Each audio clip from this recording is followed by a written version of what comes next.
This time on The Adventures of Tarka. We explore our backyard, the city of Santa Marta, its people, and its libations. We make some necessary repairs to Tarka's systems, and we escape to the rainforest for a wildlife-filled adventure.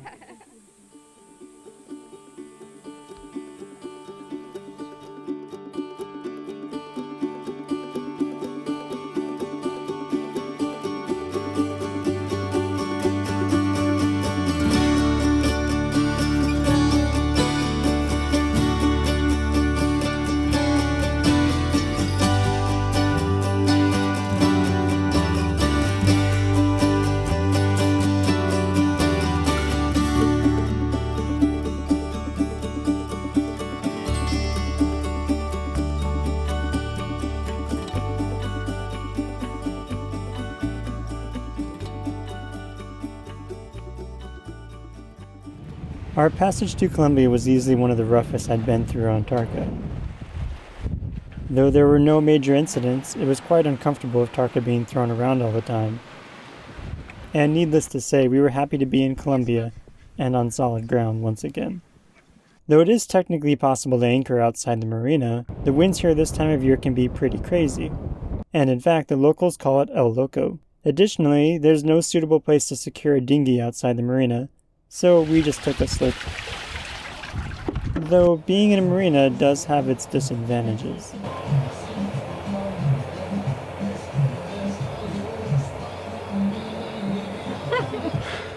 Fortunately for us though, the marina had us move to a different dock away from all the other charter boats.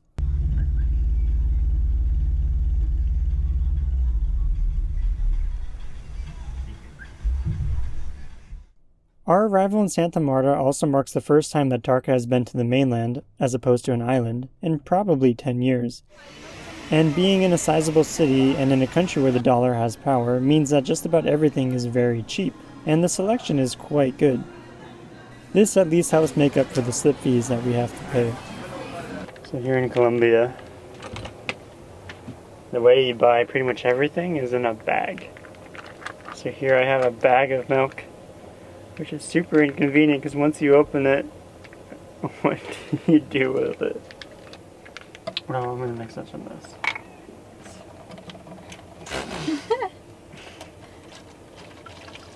This is such a bad concept. I don't understand this. There must be some good reason. Yeah, drink. Oh, this is how you're supposed to use it. That's how you're supposed to use it. Colombian style. It's a good bag of milk. And anyway, taking a slip ended up being a smart decision, as we decided to undertake a serious rigging project to make Tarka even stronger, which would have been nearly impossible, or at least much more time-consuming, if done on anchor. But we'll come back to all of that. Santa Marta is a logical stop on voyages west to the Panama Canal.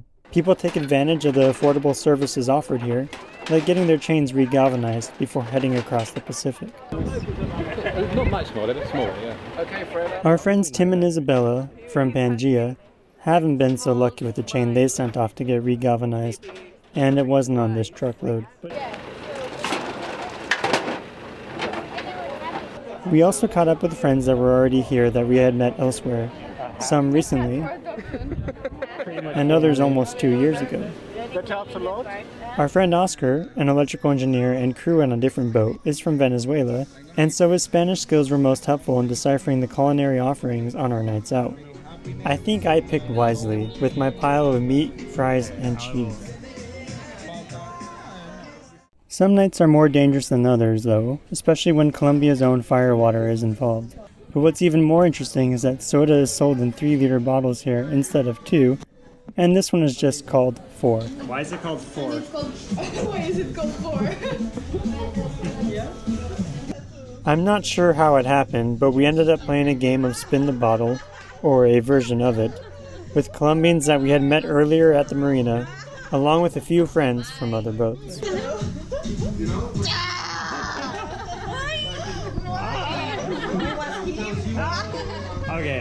Okay.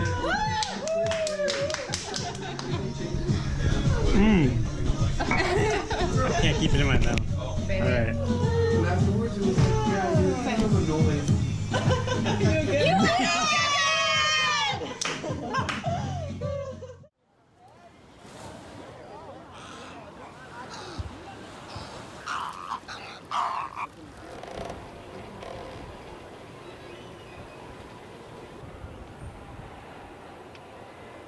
Any day of fun and libation must be followed by a day of work. That's just the way it is. We had noticed that our fridge was running too often and not really doing its job. We narrowed it down to a refrigerant being undercharged, likely from a leak somewhere. Luckily, our friends on a boat named Cream Puff had both a gauge set and a leak detector.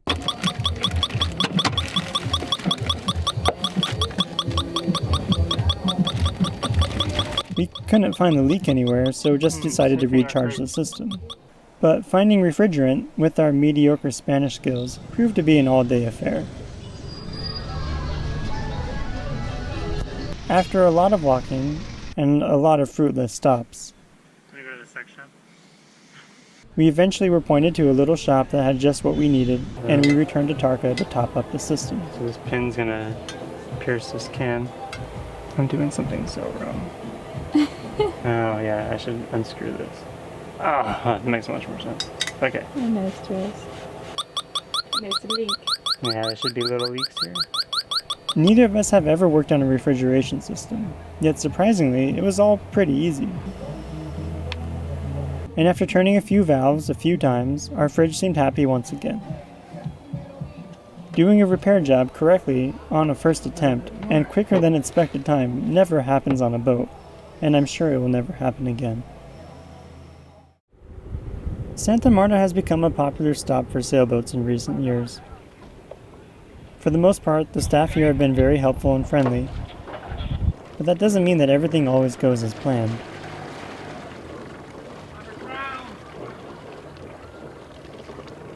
Indeed, we're learning that marinas have their own drama, like shoaling that trapped our neighbors in their slip.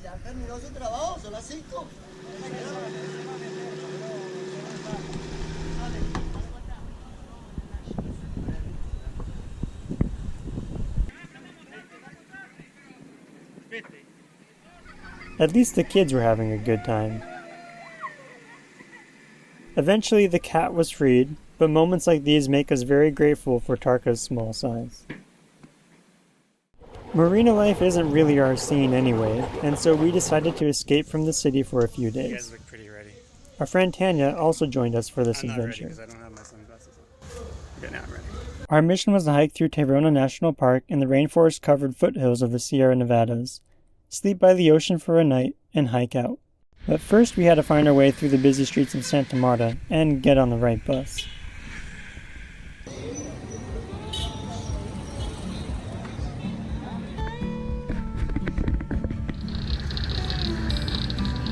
Once at the trailhead, we began the long hike towards the ocean. It was a pretty difficult hike, at least for these sea legs of ours. But the views were impressive, and the wildlife was both vibrant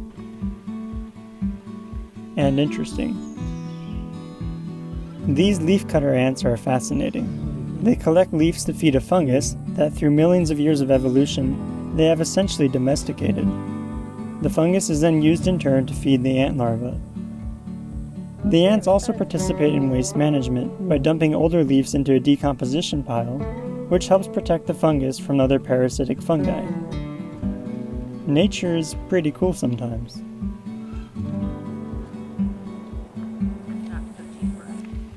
Why do you do that face?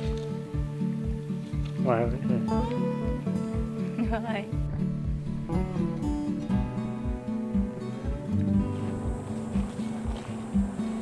Eventually, the sound of crashing waves signaled that our long trek through the rainforest was almost over. Guys, welcome to the nude beach. Nude beach. Yes. Here we go. We took a break on a beach that we had mostly to ourselves, except for these guys that we found fighting over a hole in the ground.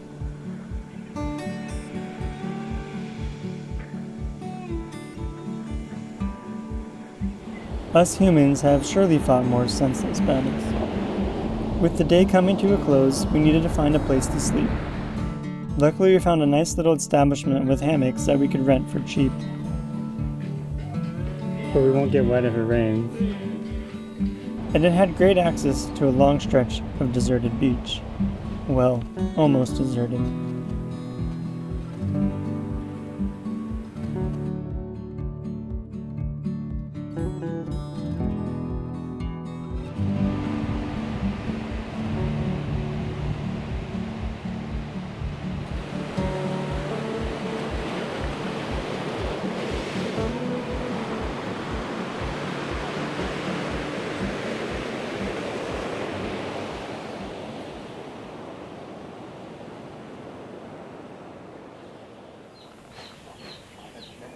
Morning arrived to the tune of birds and chickens and the general going-ons of the campground.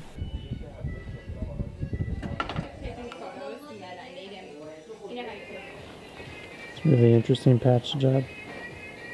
After some coffee and what I'll call breakfast, we began our hike back out. No hurry for me. On our way out, we chose a different route, which, as it turns out, is the one used by all of the tourists. It was also much easier, and explains why we didn't see anyone on the other trail. Nonetheless, we still encountered some wildlife along the way, like these curious monkeys in the canopy above.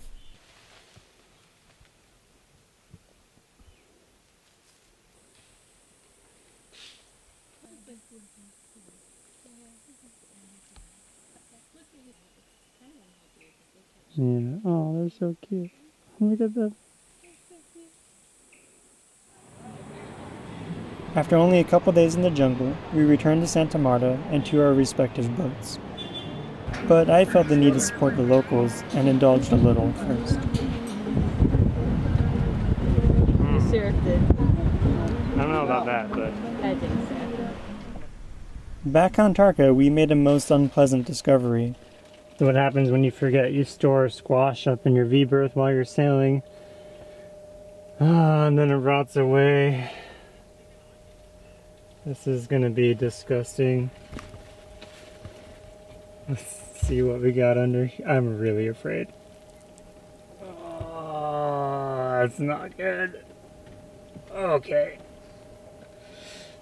I gotta do something about that. In Curacao, we had purchased a squash, which we originally put in a veggie hammock outside, but decided it was too early for it there, and put it in the V-berth for the passage. Because we have been using the V-berth for storage since arriving, we sort of forgot it was there, and it rudely reminded us of its presence with a terrible smell and a huge mess. There was rotten squash juice everywhere. Yeah, that's really nice. And, unbeknownst to me at the time, it was also on the bottom of our dry bags that I moved onto our saloon berths. So now those were contaminated too, and a long day of washing and laundry began. To add insult to injury, the gale force winds that arrive each night blew away one of our cushion covers, hanging on the clothesline to dry. We spent a long time looking for it, but we're pretty sure it's somewhere in Panama by now. Luckily though, fabric is cheap and plentiful here, and Nushta went about making Tarka some new cushion covers.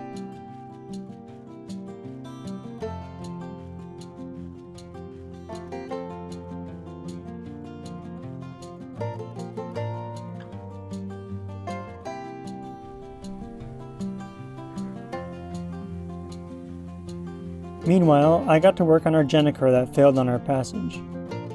The culprit was a corroded, extra-long swivel shackle. Stainless steel in here. I cleaned it really good. But, at that point I don't think it mattered. I think it was way too late. It corroded on the inside. It was probably a crack that I didn't see. And so when the wind caught it, it just broke immediately because there's really nothing there anymore. So I'm just going to replace this all with some Dyneema shackles instead.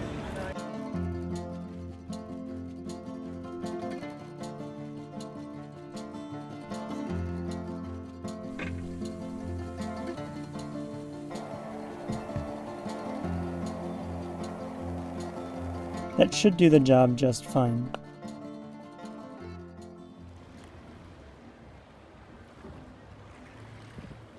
Colombia has been a welcome change of pace for us, and it's affording us an opportunity to take care of a lot of items on Tarka to make her an even better boat.